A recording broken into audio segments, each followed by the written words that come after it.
Betty White in Life with Elizabeth, featuring Del Moore.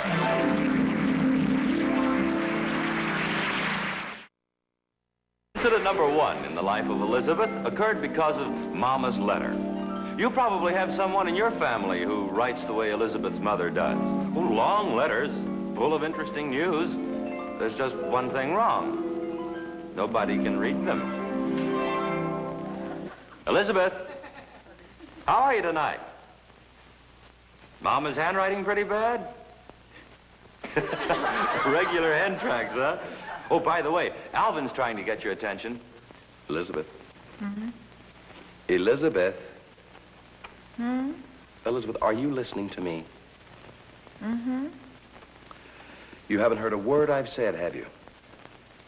Sure I have. Okay, what did I say? This ought to be good. What ought to be good? Go on, repeat what I said. You said Elizabeth, and I said, You said Elizabeth again, and I said, You said, are you listening to me? And I said, uh-huh. And you said, you haven't heard a word I've said, have you? And I said, sure I have. And you said, okay, what did I say? This ought to be good. And I said, what ought to be good? And you said, go on, repeat what I said. So Don't be so smug. Alvin, did you know that smug spelled backwards is gums? So what?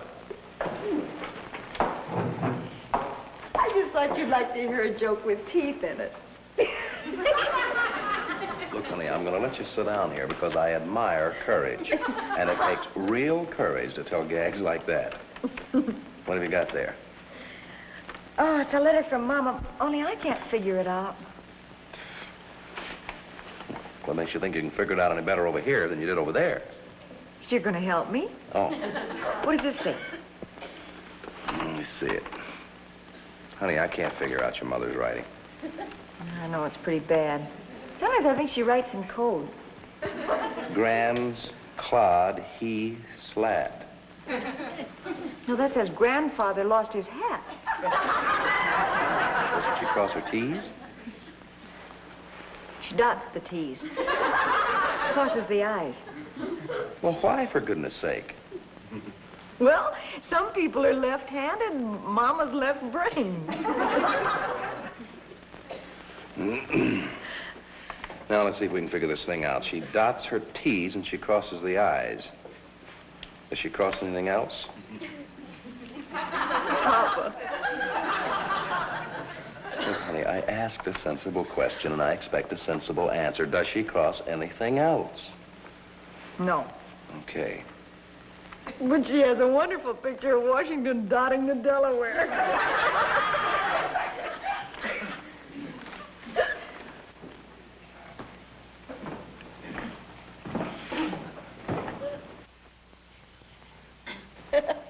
Aren't you glad you married me? I'm a million laughs. Honey, is a virus very heavy? A virus? You mean like a little germ? I don't know. Mama says Elsie's in bed because somebody hit her with a bouquet of irises. Now, it doesn't say that, and you know it. Okay, I'll be serious. Maybe this is important. I'll be lucky if I can figure out half of what Mama says.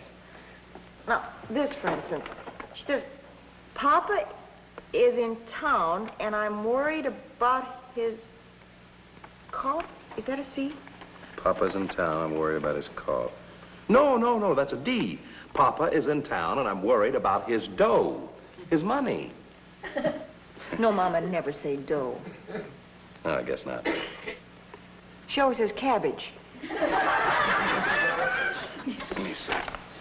That's definitely O-U-G-H. Yeah, but that isn't a D. No, I think she's worried about his cough. No, wait a minute. Maybe it's enough. Papa is in town, and I'm worried about enough. Look, this light isn't very good. Let's go over and try that one. Yeah, right here. Sit down. All right.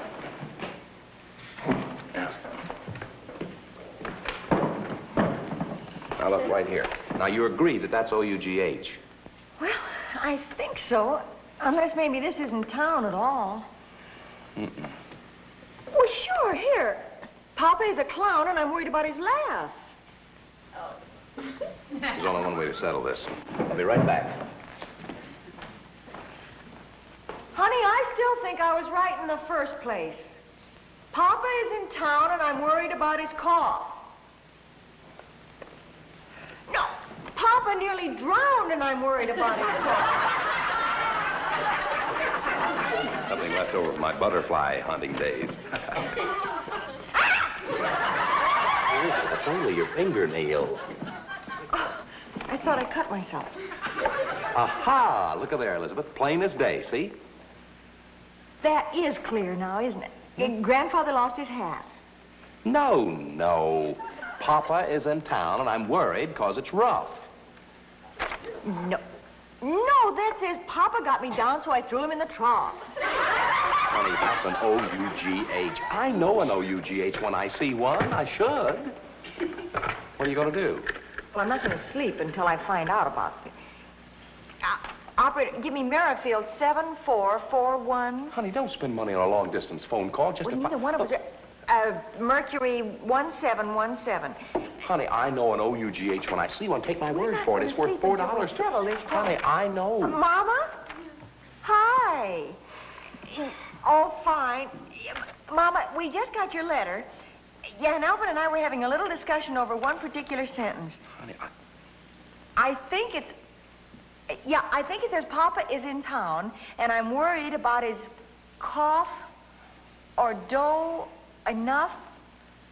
Rough or tough? Rough, tough, trough, laugh, bow.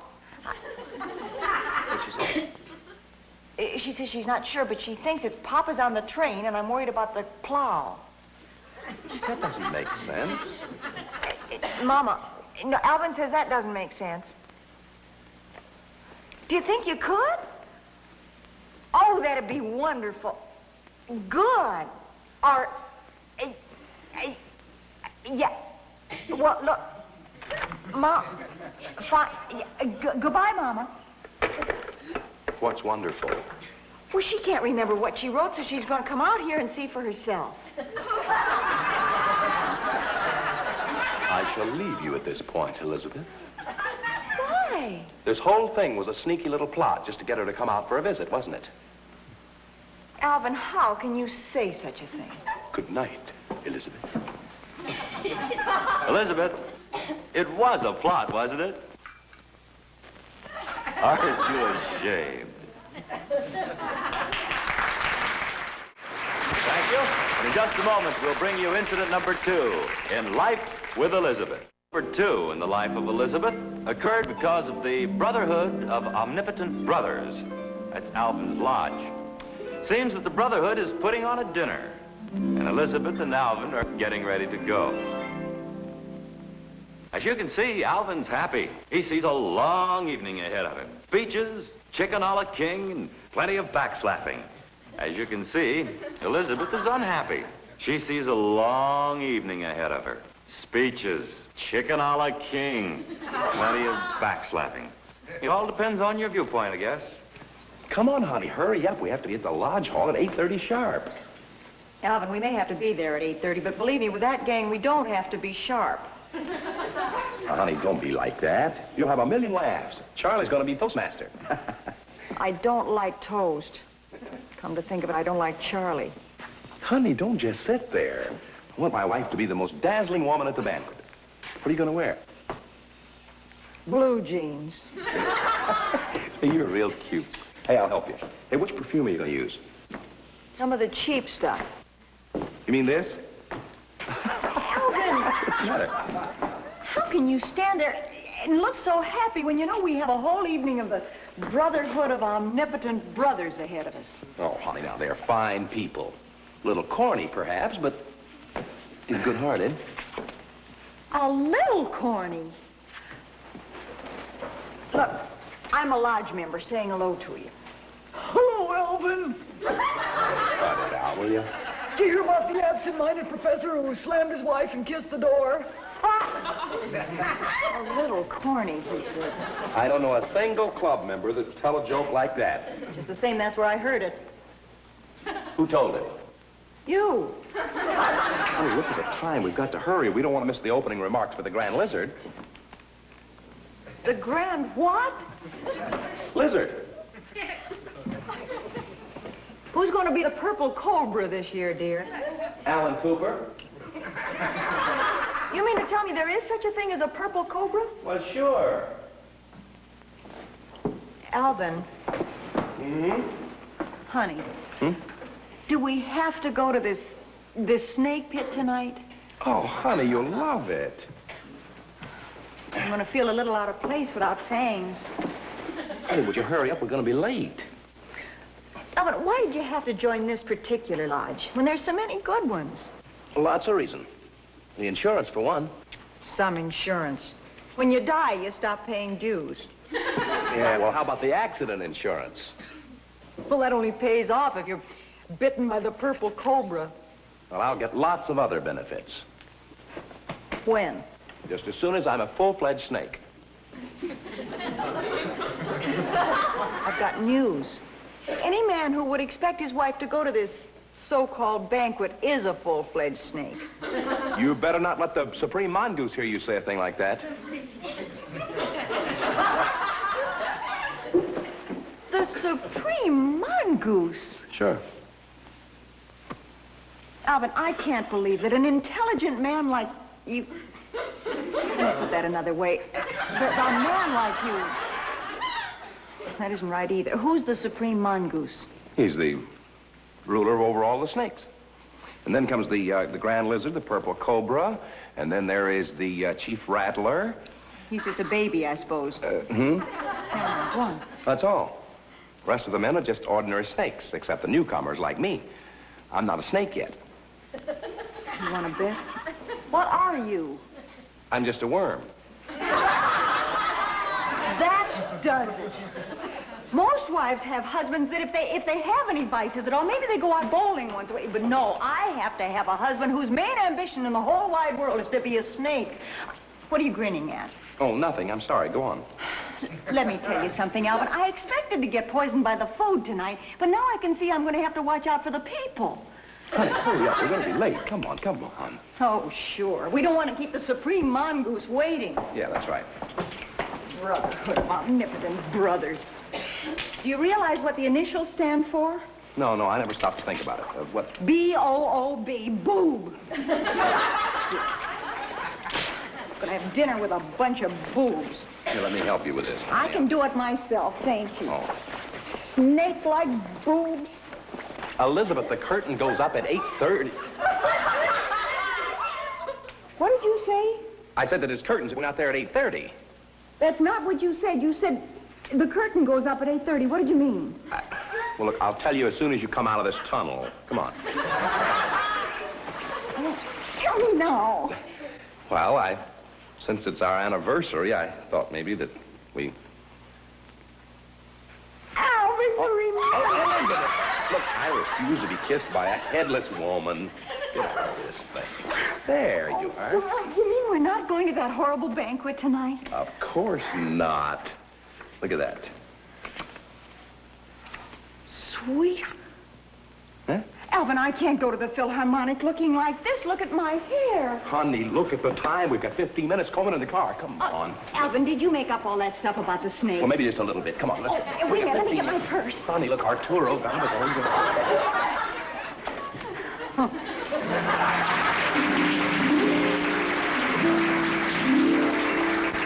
Thank you.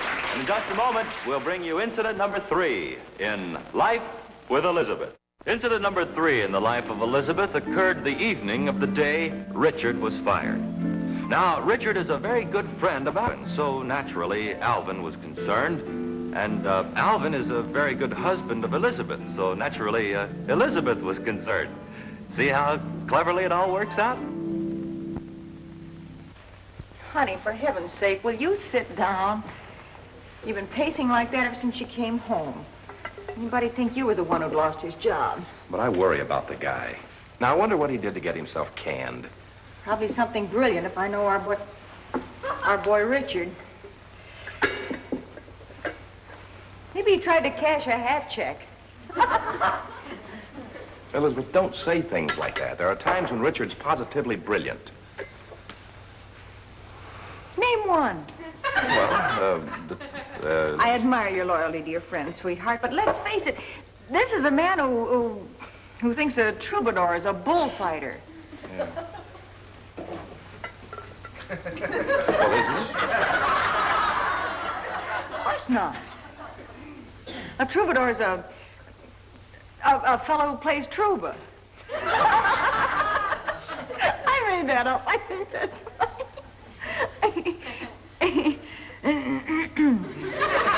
Are you through making fun of my friends?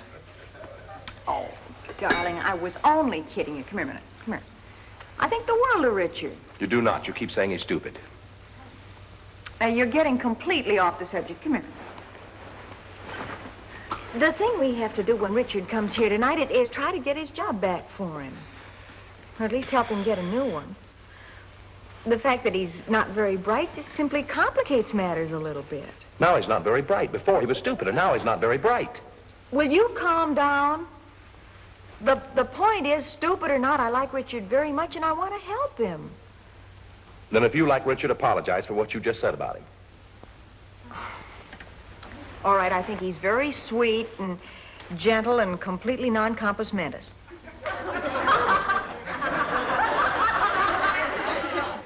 That goes for you, too, darling. Thank you, dear. Oh, there he is. Yeah, I'll get it. Oh. Hi, Richard. Hello, Elizabeth. Hi. Hi, Alvin. I brought you your evening paper. That silly paper boy threw it clear over on the neighbor's lawn. You don't take any evening paper, Richard. It must belong to the lady next door. Well, no wonder she put up such a fight. Yeah, she's quite a scrapper. Oh, you two sit down. I'll take it back to her. Yeah. Look, would you do me a favor? Please concentrate a little tonight. I think I can take her if I go into training. Never mind. Never mind that, Richard. Elizabeth and I have been discussing you, and I want you to help me convince her that you're a brilliant man. Okay. Now, what did I just say? You want me to convince Elizabeth that you're a brilliant man. No, I want you to make... Here she comes. Alvin? Hmm? Come here a minute. Sure. I'm Alvin. Richard seems to have started a whole civil war with Mrs. Skinridge. She called Mr. Skinridge and the National Guard and a whole troop of brownies. Well, you see if you can pacify her. Okay. A whole troop of brownies. Of course not, but she's plenty burned. Did somebody burn some brownies? I wasn't talking about cookies, Richard. Neither was I. I was talking about cameras. That's nice. Tell me about losing your job. Well, before I do that, I want you to know that Alvin is a very brilliant man. What brought that on?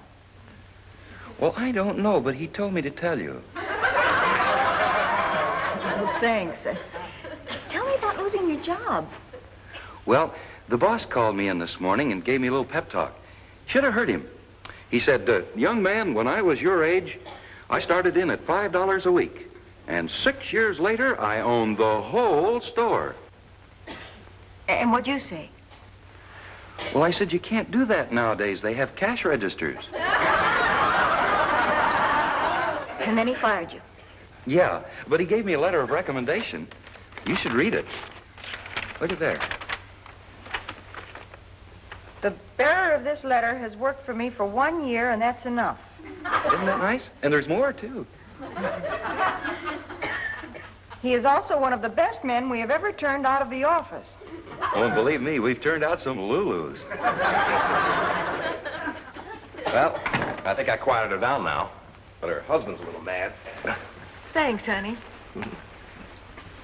Incidentally, Richard's been living up to all the nice things you said about him. He is absolutely non-compos mentis. Thank you, Elizabeth. Well, that's good, honey. You deserve it. Both of you.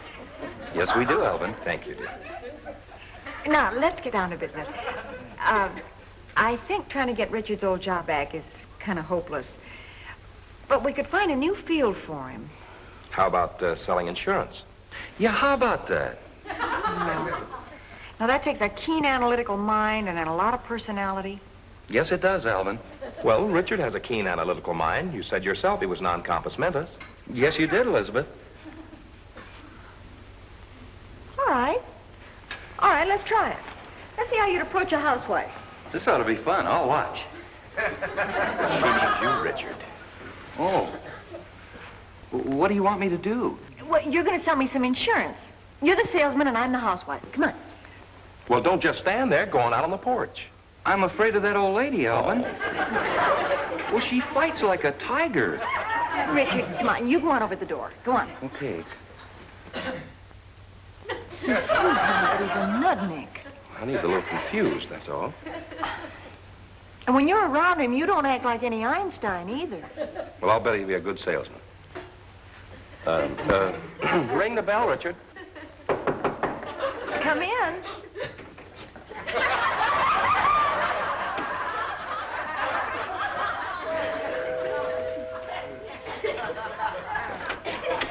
Yes? Yes? Say, that was a quick sale. Sign right here. She means yes. What do you want, meathead? Alvin. Now, you try it again, Richard. Just from right there. Hello? Never mind that. Sell her some insurance. Would you like to buy some insurance? Well, I usually let my husband take care of that. Oh, hi, Alvin. Oh, no. Look, honey, let me show him how. Now, Wait a minute. temper. Remember, he's not stupid. This is the way it should be done. How do you do, madam? I represent the... I'm sorry, not today. Will you let me get through telling you what I represent? All right, what do you represent? Well, I haven't had time to think one up yet. Oh, I'm sorry. I can't do business with a man who doesn't even know what company you represent. Elizabeth, will you stop talking like that? We're trying to show him how to approach a housewife. This is only a hypothetical case. Well, who's sick? All right, look, as long as we're going to pretend, let's go the whole way. I'm Martha, and you're Charles. This man is annoying me, Charles. I'll go get him. No, wait a minute. You are Charles. Oh, I'm Charles. Richard, do you have any idea what's going on? No, but I think it's very interesting. You're Charles. Charles, throw this man out. Sure. No, wait a minute. If you put your hand on me... I'm sorry. I got carried away. You were saying, young man. How about some stupid insurance? Well, you could both use some stupid insurance. I'm sorry. I leave all insurance matters up to my husband. Good. My dear sir, I have a policy here that I feel sure will certainly interest... Hi, Alvin. Honey, please. All right, let me be the salesman. Neither one of you know how to flatter a woman. Now, watch this. What is the matter with you? Open the door, Richard. Hello, little girl. Is your mother here? I'm Charles. I give up. Well, you mixed him up. What's the big idea of calling him a little girl? Alvin's right, Martha. That was flattery. When you ask the woman at the house if her mother's in, she thinks... Oh, what's the use? Are you implying that Richard's stupid? I didn't say he was stupid. But I am, Martha. Richard, the only thing left to do is to try to talk your boss into taking you back. Do you think you could? Oh, yeah, she's good at this sort of thing. What's his name? Mr. Skinridge. Skinridge? I'll call information. Oh, brother, that did it. What's the matter? Do you know Mr. Skinridge? You just stole Mrs. Skinridge's paper. Well, Martha, how did I know? So that How did you last with one year with those came people? home Why from don't the you office get along and more? sit down and read. Hey, And I just brought it. Hey, Say goodbye to the people. Goodbye, everybody. Look, you can get a job. Trying to be a good girl. In just a moment, Betty White will return to say goodbye. Say goodbye to you is the lovely star of our show, Betty White. Thank you, Jack, and thank you, everybody. Thank you. As always, we've had a wonderful time. I hope you have. And just before Richard left, he whispered a little word of philosophy that I think is worthy of passing along to you. As he put it, all's well that ends. Once again, till we see you again. Goodbye, everybody.